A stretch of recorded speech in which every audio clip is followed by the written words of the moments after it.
जिन भारत विरोधी और आतंकी संगठनों ने भारत माता के मस्तक पर हमला करके कई परिवारों के सिंदूर मिटाए थे, उन्हें भारतीय सेना ने ऑपरेशन सिंदूर के माध्यम से इंसाफ दिलाने का काम किया है।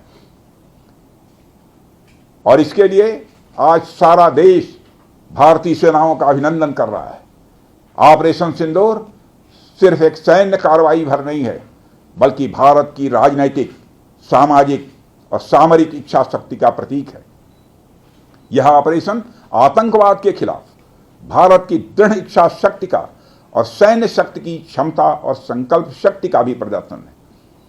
हमने दिखाया है, भारत आतंकवाद के खिलाफ जब भी कोई कार्रवाई करेगा तो आतंकवादियों और उनके आकाओं के लिए सरहद पार की जमीन भी सुरक्षित नहीं रहेगी।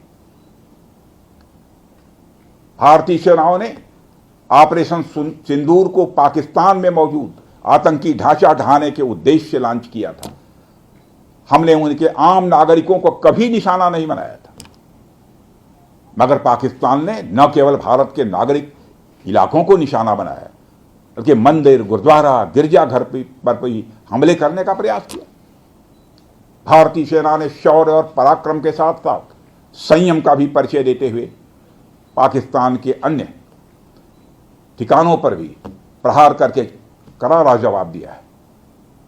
हमने केवल सीमा से सटे सैन्य ठिकानों पर ही नहीं कार्रवाई की, बल्कि भारत की सेनाओं की धमक उस रावलपिंडी तक सुनी गई जहां पाकिस्तानी फौज का हेडक्वार्टर मौजूद है।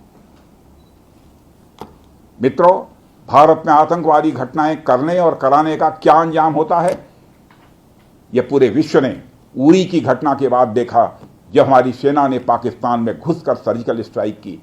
पुलवामा के बाद देखा, जब बालाकोट पर एयर स्ट्राइक की गई, और अब पहलगाम की घटना के बाद दुनिया देख रही है कि जब भारत ने पाकिस्तान के भीतर घुसकर मल्टीपल स्ट्राइक्स की हैं।